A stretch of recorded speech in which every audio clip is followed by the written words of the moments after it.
오늘 본문 말씀은 예수께 나온 가난한 무리들, 대책에서 나온 이 무리들을 예수님께서 불쌍히 여기시고 목자의 심정으로 그들을 먼저 가르치십니다. 그리고 풍성하게 먹이셨습니다. 먼저 가르치시고 먹이셨습니다. 주님은 말씀만 주시지 않고 그들의 생활에 긴급한 필요를 채우셨습니다. 예수님의 제자들은 너무 피곤했습니다. 전도여행 갔다 와서 힘들었어요. 겨우 좀 쉬려고 강 저편으로 갔는데 그 사람들이 막 대책 없이 밀려오는 바람에 그들의 휴식을 방해하게 되었고 그들이 너무 부담스러웠습니다. 주님께서는 제자들에게 너희들의 마음이 왜 이렇게 무정하냐? 왜 긍휼이 없냐? 그렇게 도전하십니다. 어려운 처지에 있는 영혼들을 긍휼히 여기고 책임지는 참 목자의 모습을 보이지 않는다. 그렇게 하시면서 그 제자들의 잘못된 영적인 태도에 대해서 일가를 하셨습니다. 그리고 그 어린 아이가 내어놓은 보리떡 5개와 물고기 2마리로 하나님께 감사 축사를 하시고 막 떼어 주었는데 때는 즉시 계속 생기는 거예요. 모든 사람들이 풍성하게 먹고 12광주리를 남겼다. 아마 주일학교부터 기가 따갑도록 들었던 너무나 유명한 말씀이고 이 말씀은 대단히 중요한 말씀이기 때문에 내 복음서에 다 기록이 되어 있습니다. 오늘 이 중요한 말씀에 우리 심령들이 전부 다 흠뻑 취하게 되기를 축복합니다.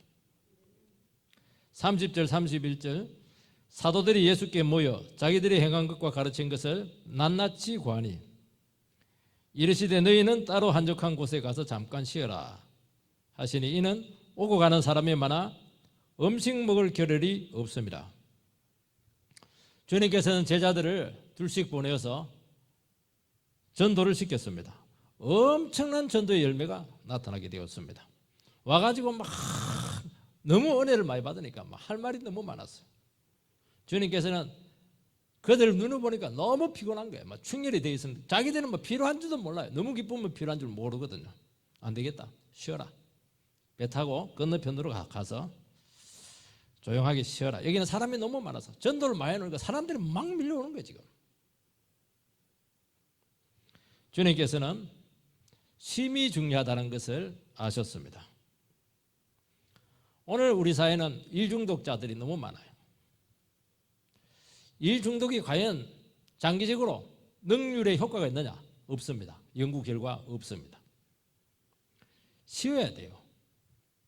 쉬어야 재충전이 되고 쉬면서 되어진 일을 되돌아보게 되고 다시 점검을 해서 새로운 창조 능력이 생기는 것입니다.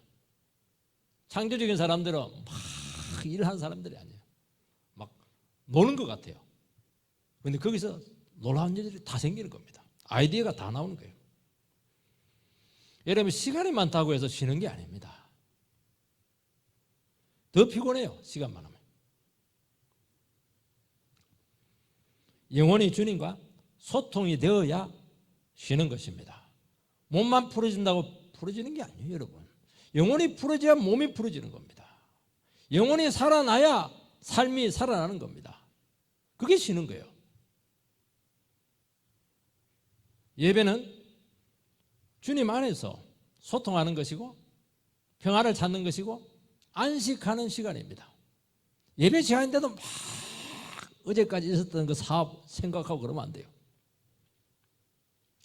여러분 진정한 쉼은 하나님 말씀 안에서 오는 것입니다. 하나님 말씀을 들어야 우리의 삶이 정리가 돼요.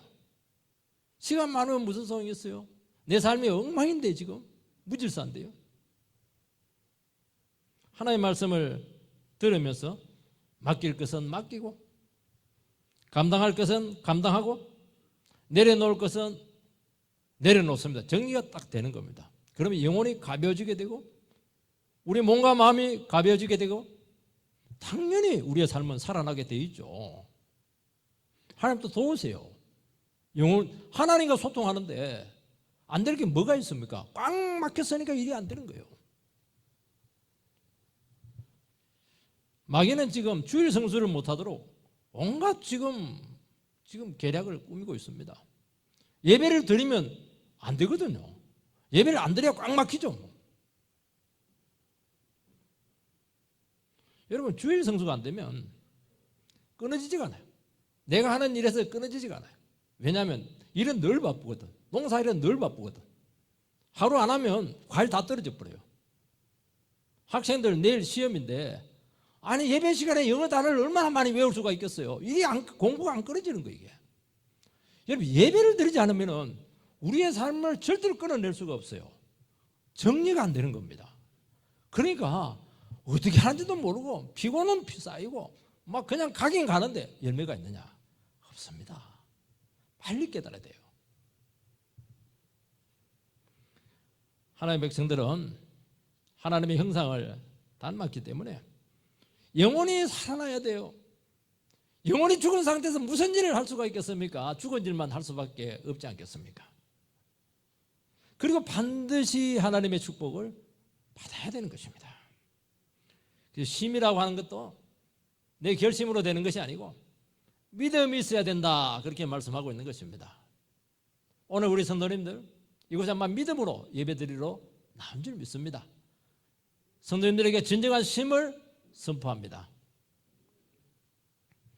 32절 34절 이에 배를 타고 따로 한적한 곳에 갈새 그들이 가는 것을 보고 많은 사람이 그들인 줄 안지라 모든 고을로부터 도보로 그곳에 달려와 그들보다 먼저 갔더라.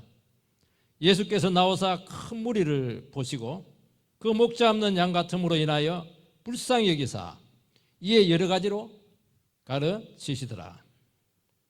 예수님과 제자들이 배를 타고 조용한 곳으로 지금 떠났습니다. 그런데 무리들이 포기를 안 하는 겁니다.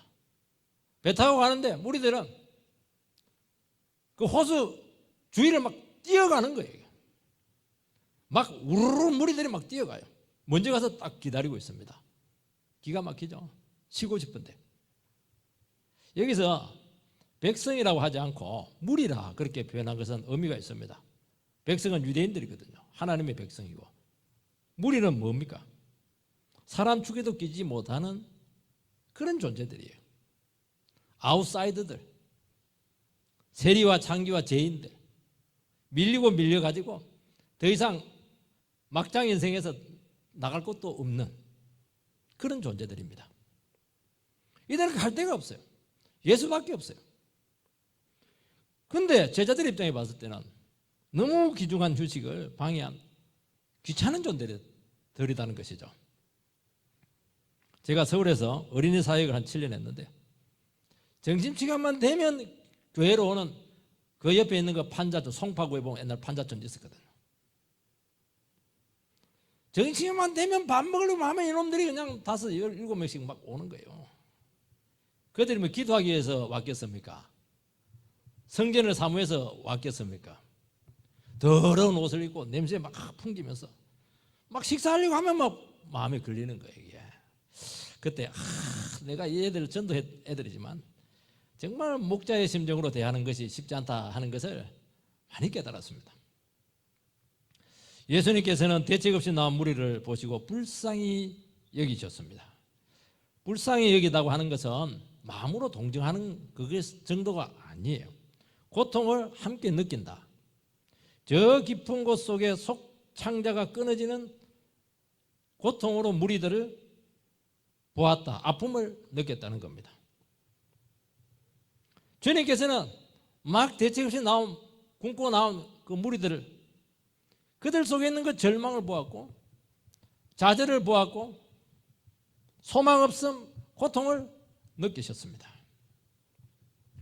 우리는 믿음 생활을 하지만은 긍휼히 여기는 것은 원치 않아요. 자꾸 외면하고 싶어 합니다. 그냥 도와주는 건 괜찮아요. 길 가다 노숙자들 뭐 좀 도와주는 건 괜찮은데 그 고통으로 들어가는 것은 너무 힘든 거예요. 주님께서는 영혼들의 고통 안으로 들어가셨습니다. 육신을 입고 이 땅에 오셨고 그 육신으로 십자가에 피를 흘려 죽으셨습니다. 주님께서는 세상을 심판하지 않고 구원하셨습니다. 이것이 긍휼입니다. 그러니까 불쌍히 여기는 마음이 아니에요. 가장 강력한 구원 행위입니다. 전적으로 고통 속에 들어가서 자기가 그 문제에 대해서 책임을 지고 영혼을 향한 불붙는 마음으로 그들의 문제에 들어가는 겁니다.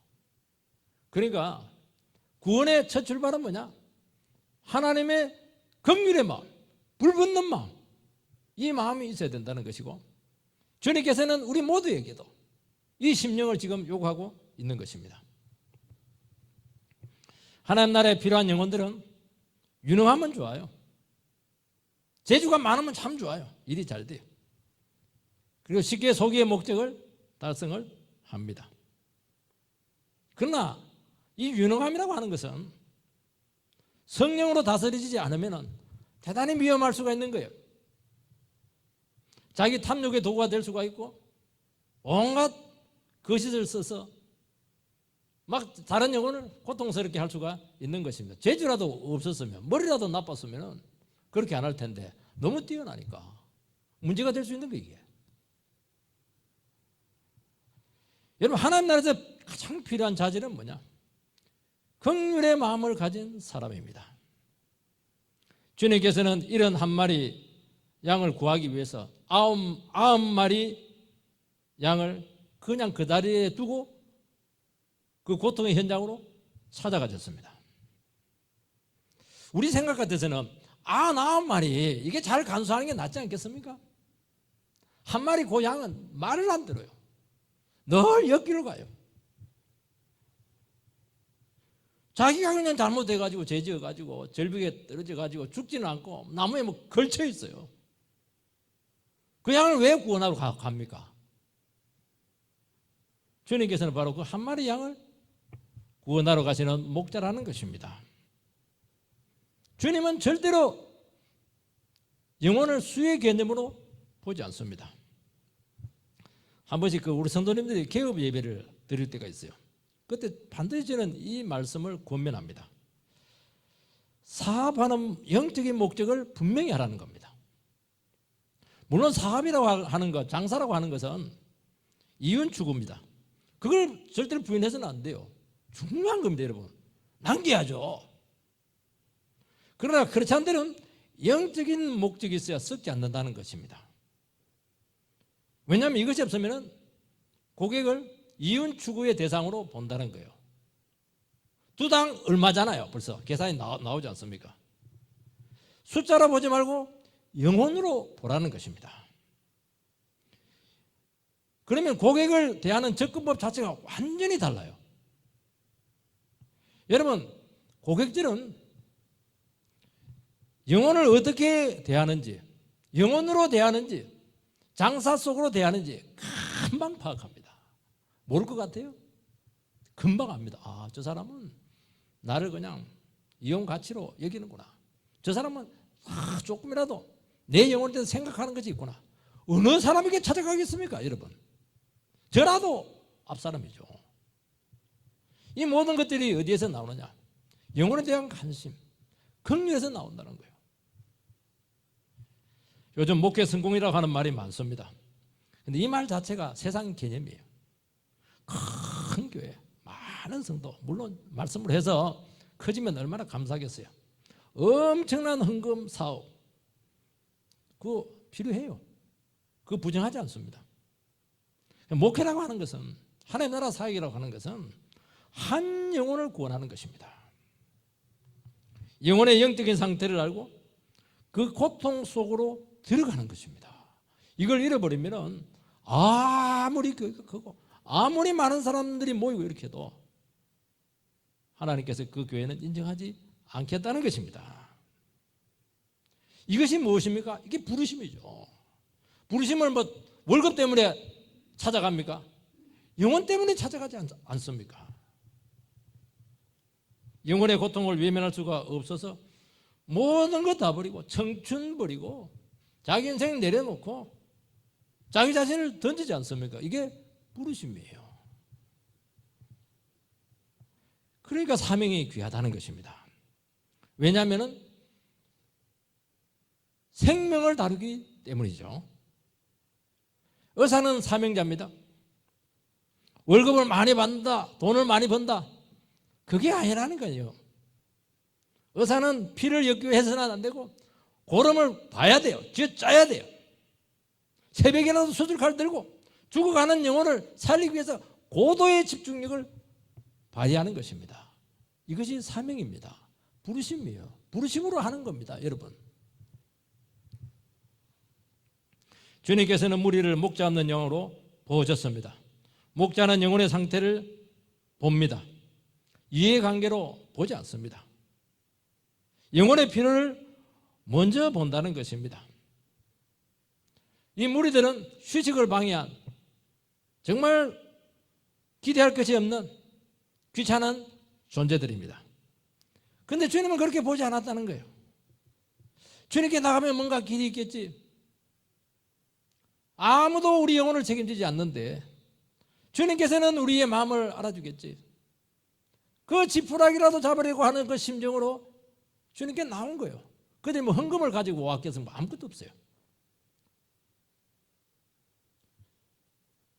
영혼에 대한 불쌍한 마음이 들게 되고 연약을 도우려고 하는 마음이 생겼다는 것입니다. 그런 필요가 없어져요. 그게 쉬는 거예요, 여러분들. 주님께서 그 영혼들을 통해서 지금 일하려고 하지 않습니까? 하나님의 일에 동참하는 것이 안식이고 그게 쉬는 거예요. 그 성가신 영혼들 속에 있는 그 연약한 점, 치료받아야 될 것들, 그 제약을 볼 수 있어야 된다는 것입니다. 하나님의 백성들은 하나님께서 일하시는 그 현장 속에 있는 사람들이에요. 하나님께서 일하시니 나도 일한다. 굉장히 바쁜 거예요, 이게. 근데 거기서 힘이 다 나와요. 놀라운 일이에요, 이게. 물리적인 힘을 이야기하는 게 아니에요, 지금. 우리는 한 번씩 평생 반려자, 배우자를 바라보면서 정말 상대가 너무 까다롭고 어렵고 감당하기 힘들어요. 저렇게 약한 사람이었구나. 그것을 이길 수 있는 방법은 하나밖에 없어요. 주님께서 나를 저 사람의 배우자로 보내셨다. 그 긍휼의 마음, 그 목자의 심정을 잃어버리는 순간 내 인생은 여기서 끝났구나. 그렇게 하면서 좌절하게 되는 것입니다. 여러분, 그 사명을 지금 감당하고 있습니까? 그 배우자에 대해서 하나님께서 내 연약함을 감당하도록 하기 위해서 긍휼의 마음을 가지고 목자의 심정으로 그 영혼을 책임지라. 그 마음을 가지고 있냐는 게 지금. 그 당시 유대 사회는 많은 목자가 있었지만은 다 싹군이었습니다. 백성을 진리로 인도하지 않았고 막 방치를 했어요. 왜냐하면 자기가 먼저 챙겨야 되니까. 그 양들을 자기 이익의 수단으로 그렇게 이용을 했습니다. 그리고 절대로 영혼을 책임지지 않습니다. 말은 그라닥하게 해요. 막 설교도 막 해요. 정말 그 영혼을 위한 채요. 이용해먹고 다 버립니다. 얼마나 불쌍해요, 여러분. 그런 사회였다는 거예요, 이게. 양은 특징이 하나가 있는데 양은 스스로 살아가지는 못합니다. 반드시 목자가 필요합니다. 반드시 절대적이죠. 혼자 살아갈 수 있겠어요? 목자 없이 어떻게 살아갈 수가 있겠습니까? 그나마 남아있던 세례 요한마저 그냥 앞에서 목배임을 당하게 되었으니까 천하의 불쌍한 사람들이었어요. 어디로 가야 될지 무엇을 해야 될지 모른 채 막 계속 방황하고 있고, 예수님께 능력이 나타나니까, 말씀에 능력이 있으니까 그냥 와보는 거예요. 그냥. 대책은 없고요. 구한말 이 나라 백성들은 천하의 세상에서 가장 불쌍한 존재들이었습니다. 아무도 이 조선 백성들을 불쌍히 여기지 않았습니다. 서영 선교사들에게 초창기 보고 이렇게 보면은 조선 백성들은 사람들이 그렇게 순수하고 참 똑똑하고 머리가 좋은데 관리들이 문제라는 거예요. 관리들이 막 백성들이 피를 빨아먹는다는 거예요. 너무 폭정이 심하다는 거예요. 다 해먹었다는 거예요. 선교사들이 그 보고를 해요. 선교 본부에다가. 이 조선반도는 주위 열강들의 힘에 각축장이 되어가지고 막 중국이 와서 짓밟고 일본이 짓밟고 프랑스 와서 짓밟고 영국이 짓밟고 막 짓밟는 거예요. 한 번 지나갈 때 그냥 지나갑니다. 완전히 쑥대밭이에요. 대책 없이 다 하는 거예요. 그때 하나님께서는 서양 선교사님들을 보내셨습니다. 이 선교사님들은 최고의 엘리트들입니다.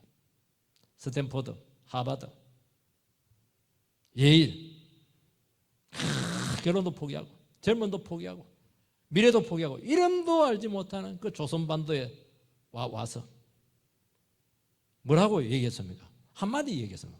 뭐 긴 것도 아니에요. 하나님께서는 이 조선 백성들도 사랑하신다. 눈물을 쫙 흘리는 거예요.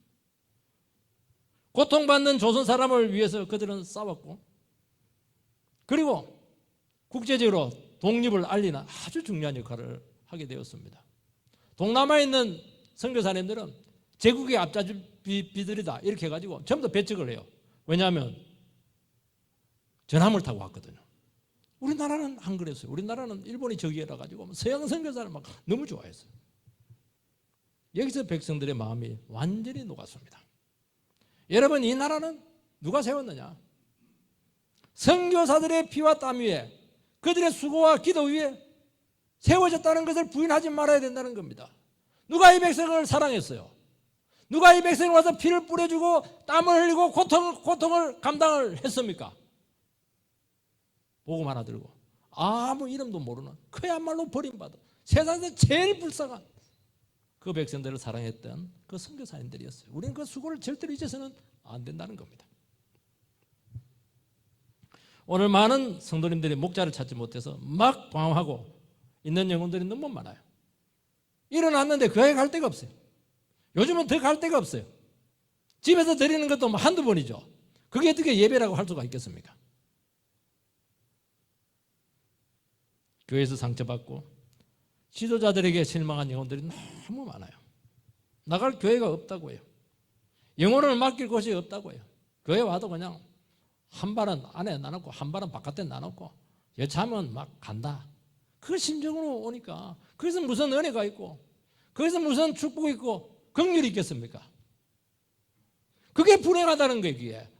목사를 믿지 못하고 교회를 믿지 못하면 세상에서 누구를 믿겠습니까? 그게 불행하다는 거예요. 그게 버림받은 거예요. 그게.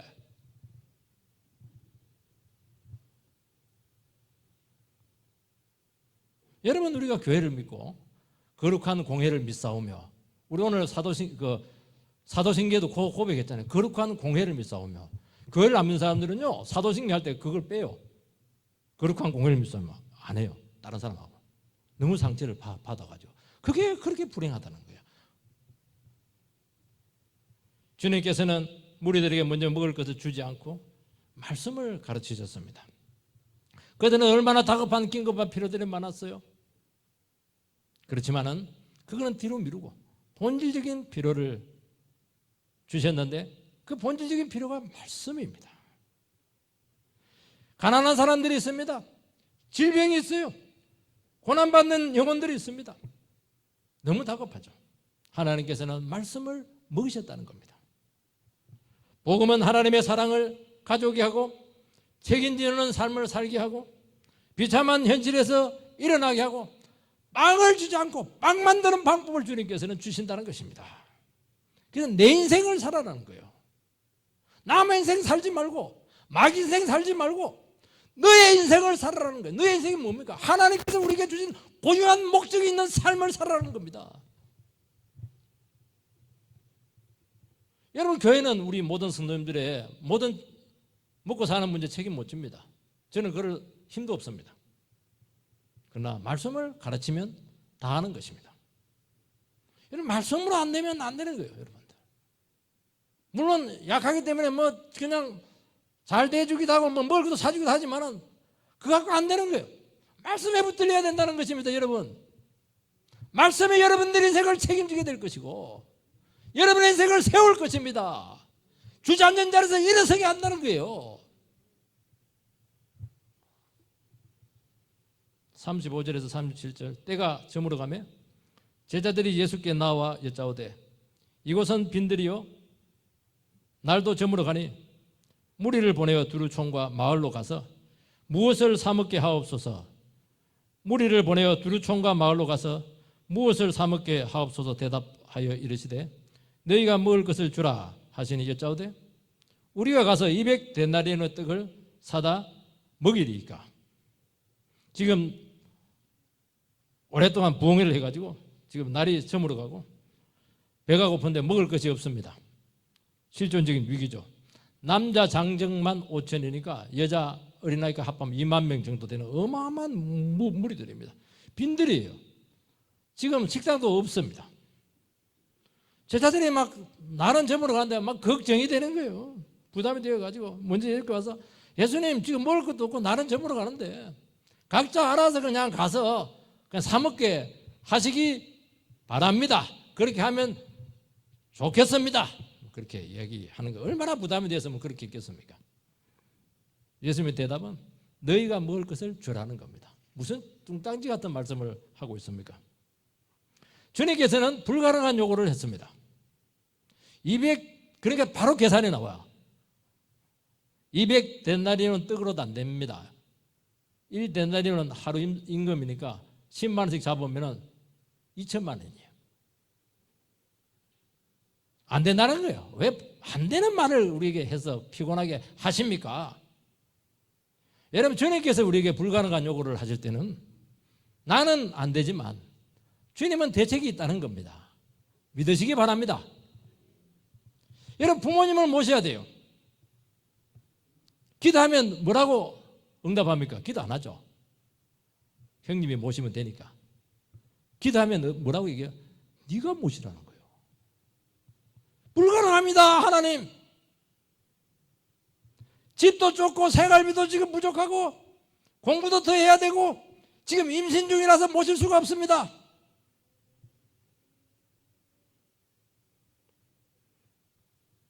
제 처가는 팔남매인데 장모님 모시는 문제로 굉장한 어려움을 겪었습니다.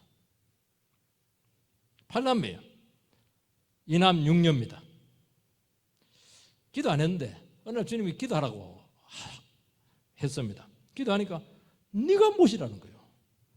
아니 하나님, 나는 막내 사이고 6번째고 아들도 아니고 가난한 신학생입니다. 사이는 자식 아니냐? 아니, 그 얘기하는 거예요.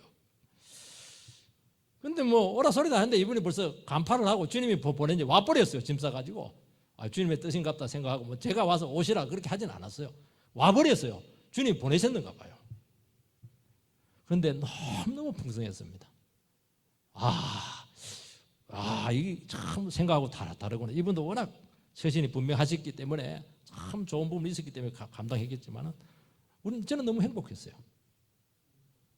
우리는 마음의 부담을 느낄 때 기도합니다. 기도하면 뭐라고 얘기합니까? 네가 이러는 거예요. 그러니까 기도가 두려운 겁니다. 선교사 기도하세요. 두려워요. 선교사를 위해서 헌금을 바치겠지만 기도는 어렵네요. 왜냐하면 그 선교사님이 선교다 하면 자기가 대신 가야 되거든요. 네가 가라 그렇게 하면 어떻게 하려고 그래요? 여러분, 죽어가는 영혼 어떻게 해야 됩니까? 이 나라 청소년은 어떻게 해야 됩니까? 가정이 깨어지는 이 부분은 어떻게 해야 됩니까? 여러분, 부담을 느끼는 것은 대단히 중요한 거예요. 부담을 느낀다는 그것은 이미 주님께서 그 문제로 우리를 부르시고 있는 것입니다. 주님께서는 제자들에게 영적인 부담을 가지라는 것입니다. 이건 나와 무관한 일이야. 내 소관 아니냐? 어떻게 이 많은 사람을 내가 먹일 수가 있어? 내 먹을 것도 없는데? 그 무관심하게 여기고 자유하지 말라는 거예요. 최소한의 영혼에 대한 관심을 가지라. 주님께서는 너희들의 그 무신경, 그 차가운 마음, 그 무책임에 대해서 지금 도전하고 있는 것입니다. 주님께서 제자들이 먹일 수 없다는 것을 알았죠. 불가능하지만은 적어도 기도를 할 수 있지 않느냐는 거예요. 사랑하려고 한번 뭔가 할 수 있는 게 있지 않느냐는 거예요. 찾아보라는 거예요. 불쌍한 마음을 최소한 가져야 되는 거 아니냐는 것입니다. 딱 선을 그어놓고 아닙니다. 어떻게 그렇게 매정할 수가 있겠냐는 거예요. 너도 그들의 상태를 알 텐데. 그들이 지금 배가 고파가지고 배에 꼬르륵꼬르륵 소리 나고 있는데 그 소리가 안 들리냐는 게 지금.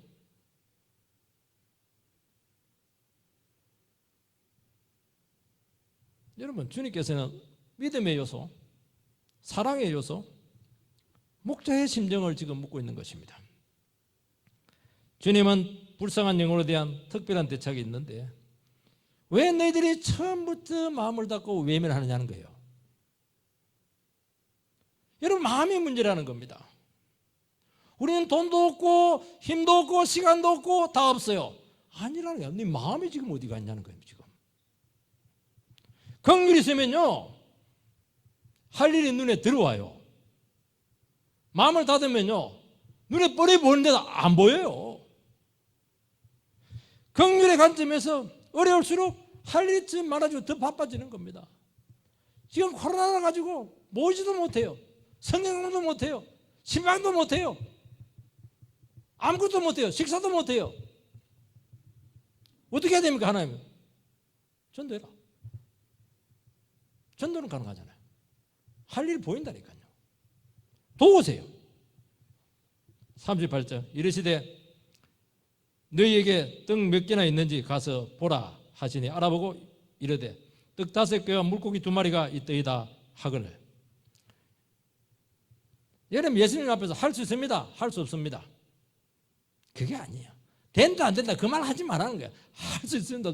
네가 할 수 있다 없다가 무슨 말이냐는 거야. 네가 된다 안 된다 그게 무슨 말이냐는 거예요. 그게 떡이 있는지 가서 찾아보라는 겁니다.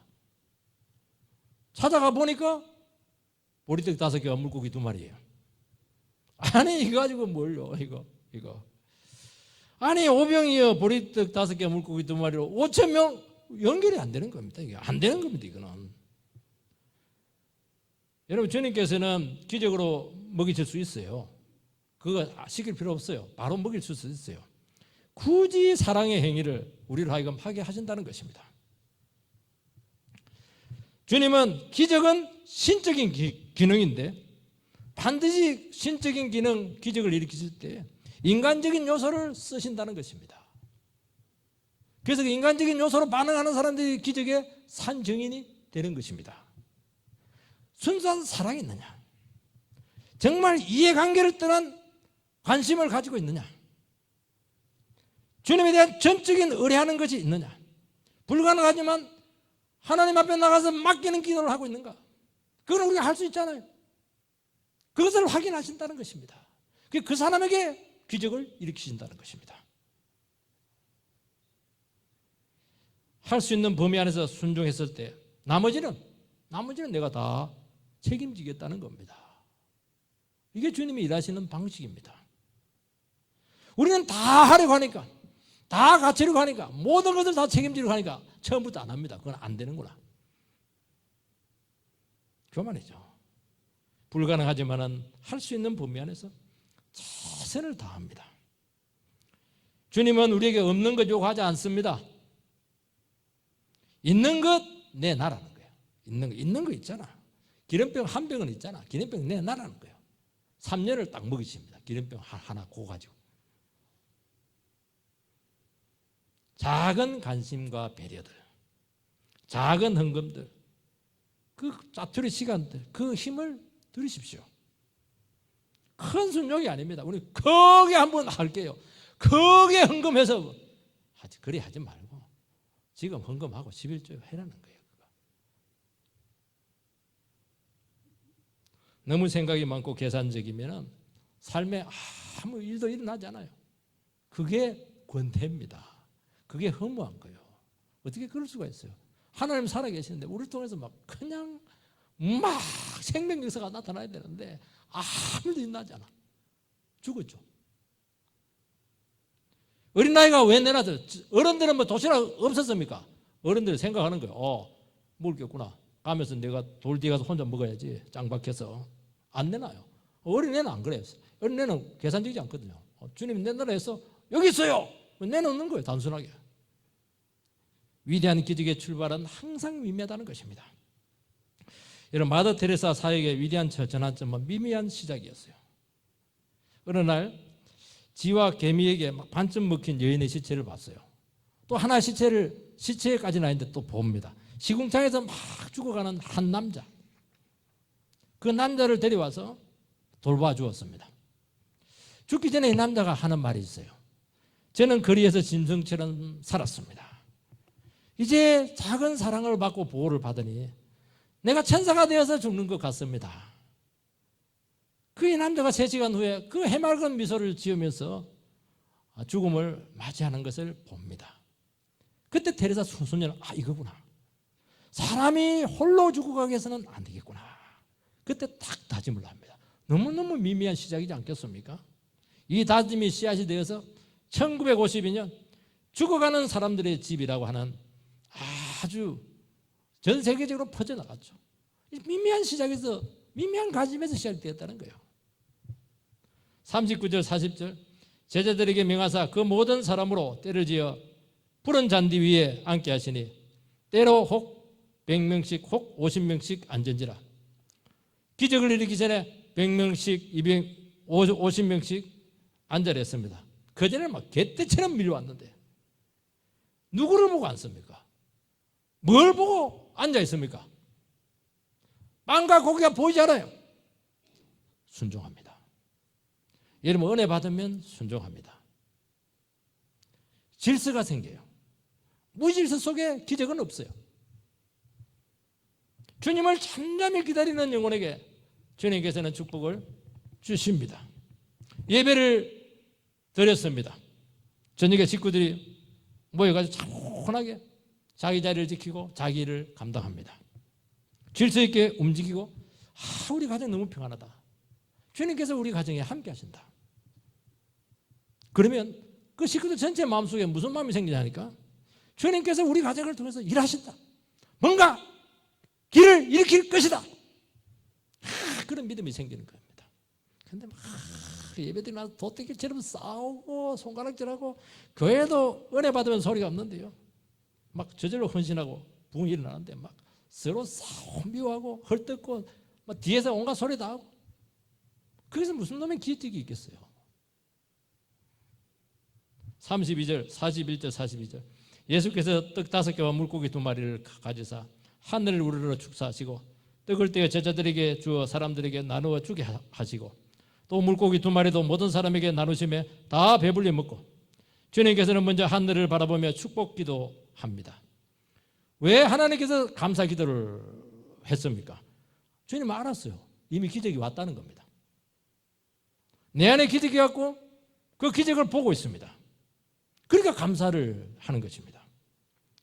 여러분, 성도는 기적이 오고 능력이 나타나야 감사하는 사람이 아니에요. 현실은 그대로지만 이미 응답이 왔어요. 설교하기 전에 목사는 압니다. 주님께서 이 설교 가운데 임재했다는 것을 압니다. 이미 설교 전에 설교 준비하면서 이미 응답을 받은 거예요. 이미 기도한 것을 받은 줄로 믿어라. 기도하는데 이미 응답이 왔습니다. 기도했다는 것 자체가 이미 주님께서 주신 마음이에요. 응답을 이미 확보하고 기도를 해라는 겁니다. 이것을 모르면 아무것도 못합니다. 갈 때까지 가보지 않아도 우리는 다 아는 거예요. 기도하세요. 이미 해결된 줄 믿습니다. 압니다. 한나는 기도한 후에 이미 임신을 확인했습니다. 성전에서. 아니 지금 부부한 것도 아닌데 무슨 임신을 확인해요. 얼굴에 수색이 없었더라. 기도했는데 엘리 제사장이 너 하나님 축복한다 하니까 바로 응답이 왔어요. 믿었어요. 얼굴이 한순간에 바뀌어버렸습니다. 저는 우리 전도를 하고 있고 이렇게 하는데 알아요. 주님께서 이미 수술을 시작하고 있다는 걸 알고 있습니다. 응답이 있는 거예요 지금. 예수님께서는 수가성 여인을 구원해서 새로운 인생 주었어요. 그때 예수님께서는 이미 알았어요. 휘어져 추수할 때가 되었도다. 곡식이 지금 말이 지금 추수하기를 기다리고 있는데 일꾼이 없다. 그런데 막 기도했었어요. 사마리아에 이미 부흥이 나타나게 되었다. 이 오포 지역에, 광주 지역에 부흥이 나타나게 되었다. 이미 아는 거예요, 여러분들. 감이 와요. 응답을 주신 거예요, 이게. 주님께서는 함께 일하세요. 요즘 뭐 업 사무소에 저쪽으로 갔다가 우리 쪽으로만 반드시 나오도록 길을 만들어 놔버렸어요. 저는 그것도 예사롭게 보지 않아요. 옛날에는 막 엉키고 이렇게 했는데 저리 갔다가 그냥 전도하는 사람 싫으면 그쪽으로 가고 이렇게 했는데 이제는 막 무조건 들어가면 우리 쪽으로 와야 돼요. 그 누가 했습니까 그거? 업장님이 했습니까? 주님이 했죠.